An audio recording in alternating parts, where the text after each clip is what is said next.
welcome back to my channel. I'm trying to fix my camera. By the way, before I start this video off, I have paint on my nails. I just did my toes. But honestly, today we are going to be doing a mid-year wrap-up for all the books I've read so far. And I've read quite a few, to be honest. But I'm going to structure this video as first I'm going to tell y'all my rating on the book, and then I'm going to give y'all some background information, the tags on this book, like what it was about and stuff like that. So the first book I read this year was The Inheritance Games, which is a book, what is like a mystery, but then it's a romance, and it has like puzzles and riddles, and like you gotta like piece together things. So I read the first book in the series, and I rated that one a 4-star out of 5, and honestly it was pretty good. But then the series kind of dipped for me. So I read the second book, which is The Hawthorne Legacy, and I rated that one a 2-star out of 5.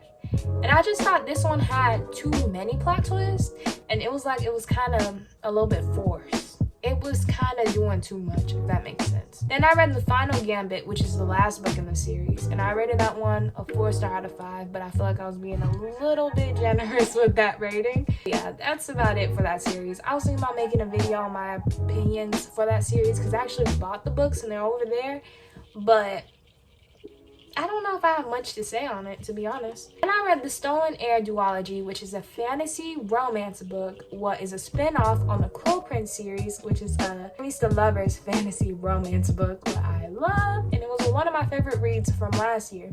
So I read the spin-off book, what came out the January this year, I think, and they have another book coming out, but I rated this one 3 stars out of 5, and it was good. I just thought it was a little bit plainer than the series because I loved it so much, the series before it, but that's my opinion. I'm still going to read the next one when it comes out, so yeah. And I read Romeo and Juliet because my school wanted us to. I rated it a 4-star out of 5, and it's just like a graphic novel telling the events of Romeo and Juliet. Then I read Tuck Everlasting, which is a like mythological book, I guess. Kinda. It's like fantasy, I guess. I read it when I was younger, and I want to reread it to see if it was really as good as I thought it was, because it was one of the first romance books I ever read when I was younger. I rated it 4-star out of 5, which is a little bit overdoing it, because it was probably a 3-star for me, or a 3.5. It just was nostalgic. I had totally forgot that the main character was 10 years old, and her love interest was 17. Weird. But then I read the Shatter Me series, which is a dystopian romance, which is really popular on like TikTok and YouTube, and I saw a lot about it, so I was like, let me check it out. So this series is long. It's like half of the books I read this year so far. But the first one I rated a 3 stars out of 5, and it was good. It just was a lot to like get into. Then I read the first novella, which was Destroy Me, and I rated it 3 stars out of 5, and it just felt weird, I guess. And then I read Unravel Me, which is the second book, and I gave it 3 stars. Everybody on Book Talk and YouTube was actually telling me to stay until like 90, because that's when the series get really good, like after that. And I made a whole video on my honest opinions on this series because I had a lot of opinions on it, so I recommend y'all checking out that video. But then I read Ignite Me, which is the book everybody told me to wait to get to, and I rated it 5 stars out of 5, so it had to be pretty good. Then I read Restore Me, which is the 4th book in the series, and I rated that one 5 stars too. Then I read Shadow Me, which is like second novella in the series, and I rated that one 4 stars. Then I read Defy Me, which is the 5th book in the series, and I rated it 4 stars, but I was a little generous with that 4 stars because the character, one of my favorite characters in this series, said something I really adored, so I gave it another star. Then I read the 3rd novella in the series, which was called Reveal Me, and I rated that one 4 stars. Then I read Imagine Me, which is like the big bad last book in the series, and I rated that one 2 stars out of 5. Yeah, that one was just not it for me. Then I read Believe Me, which is the last novella in the series, and I rated it 3 stars because the last book in the series, like the last final book, Imagine Me, it kind of ruined Believe Me for me. But yeah, check out my video here for my honest opinions on that series, because it gets serious. Not that it gets serious. Then I read Legendborn, which I rated 5 stars. This is a black fantasy book. What has plot of romance? This might just be my favorite book so far this year. Like, I'm not sure what the next part of the year has packed for me, but this book might be the best read of this year. It just was so good. It starts off a little slow, but it's so good. And this is a duology, and I read the second book, and that's coming up. Then I read The Silent Patient, which is a mystery / psychological thriller, I guess. I'd call it more of a mystery. It's like, I wouldn't call it a thriller, but I'd say it's psychological. I rated this one 4 stars out of 5, and I got recommended it on TikTok, and I was like, okay, I might as well check it out. And I checked it out, and it was pretty good. Yeah, it was pretty good. It threw me off. The ending was definitely interesting to me. And then I read The 7 Husbands of Evelyn Hugo, which I'm pretty sure all y'all heard about. It's a really popular book on TikTok and YouTube. And I read it, and I rated it 5 stars out of 5. And I just thought it was really well written and interesting, and the pacing was really good. And I really, really liked it. Then I read The Prince of the Song and the Sea, which is a retelling about Eric from The Little Mermaid. And I read it, and I rated it 3 stars out of 5. And I just felt like it didn't give us that much new information, rather than building on his backstory in The Little Mermaid. And I guess that's what a side story is supposed to do, but it just was kind of boring to me. And I listened to the audiobook, so that could be why it was boring to me. But I'm sorry, you guys, I didn't tell y'all the tags for The 7 Husbands of Evelyn Hugo. But that book is kind of like a romance book, but it's also about a celebrity's life, her journey to becoming who she is. So yeah, it's like an autobiography kind of. It's really interesting though. It's not boring, I swear. Then The Prince of the Song of the Sea is just a Disney retelling. So yeah.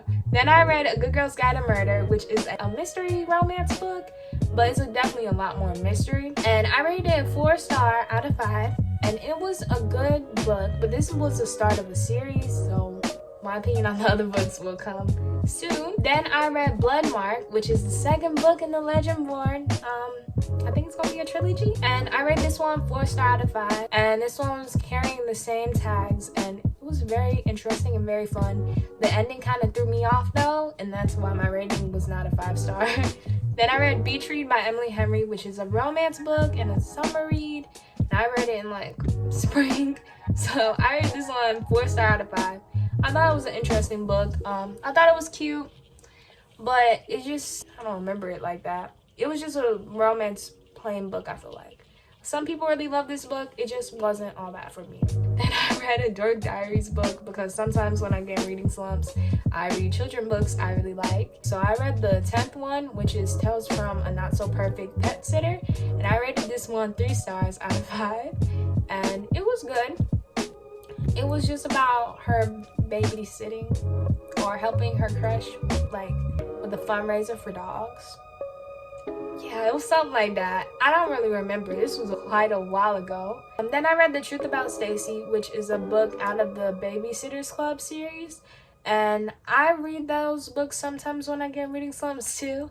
And I rated this one 3 stars out of 5, because it was just a little bit plain, but it was still carrying some broad topics what aren't usually talked about in children books. So I like that it talked about that type of thing.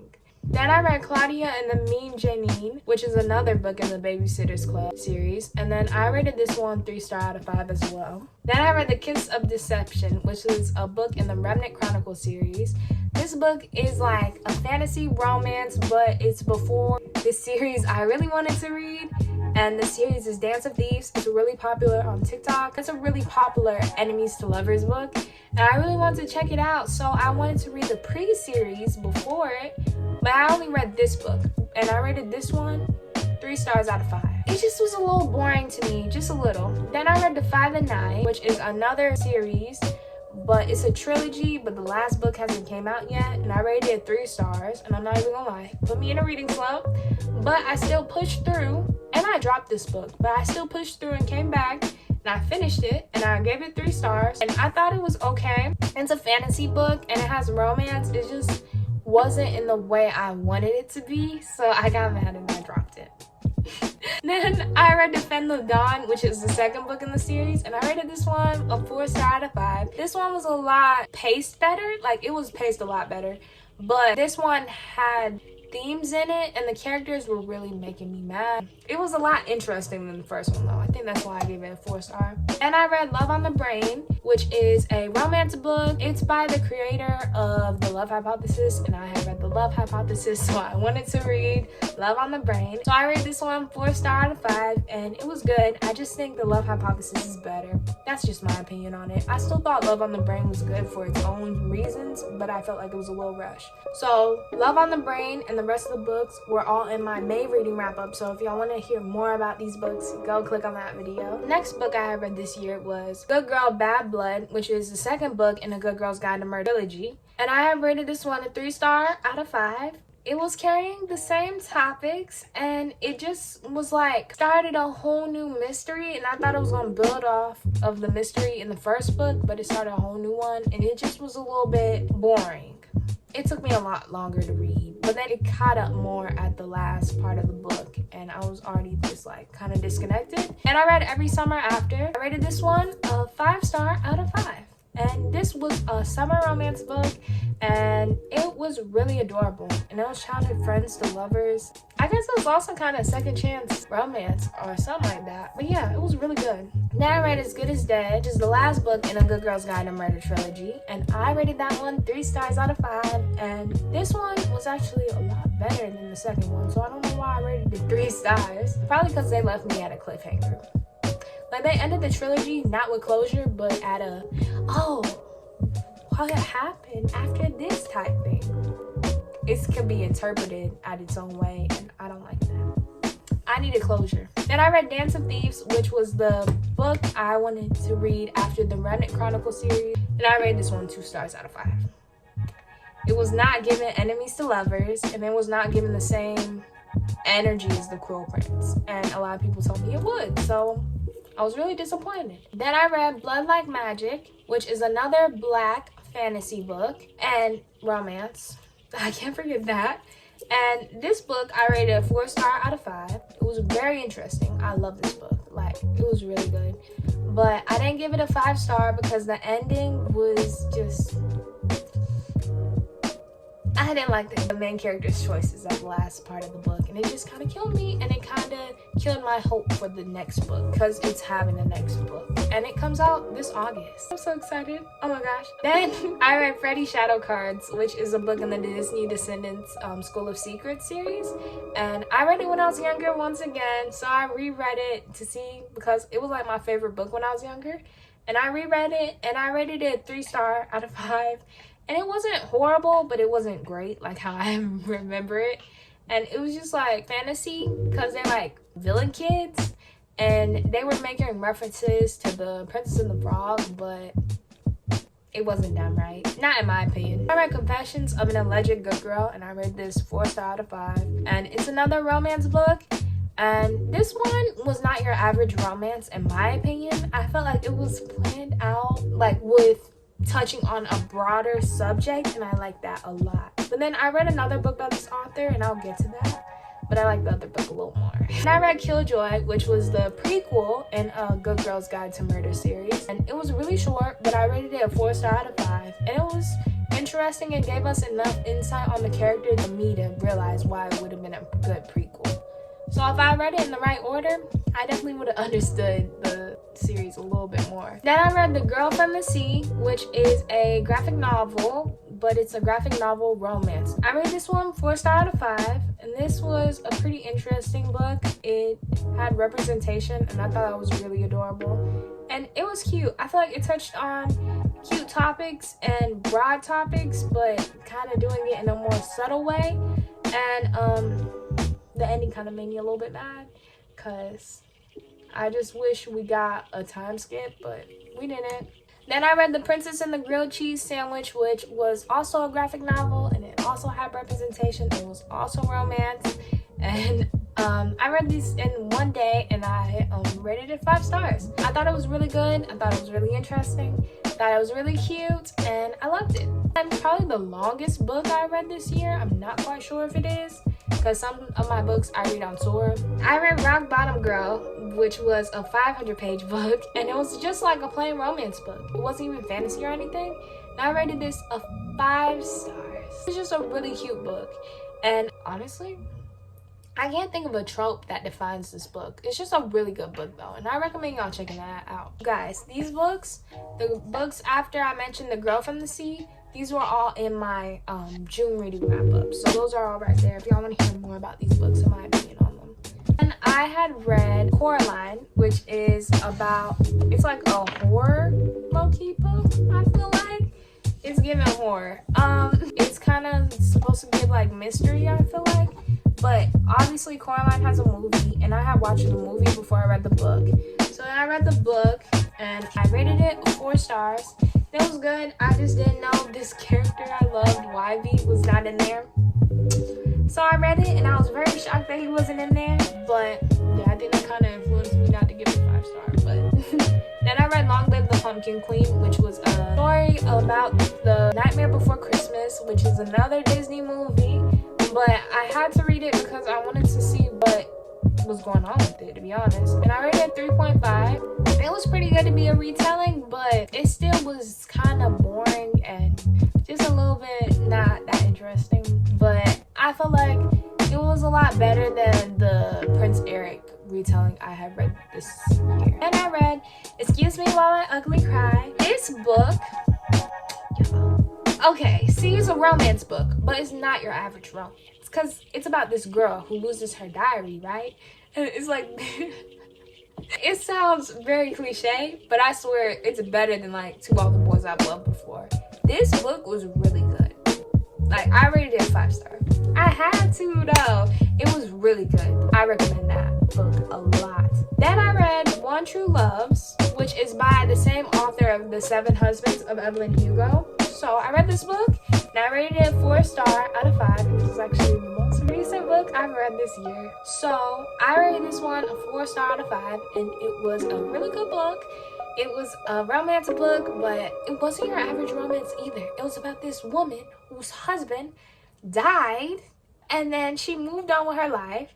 She almost gets married to somebody from her past, and then the said husband comes back into her life because he wasn't actually dead, and then she has to figure out if she wants to be with the old husband or her new fiance.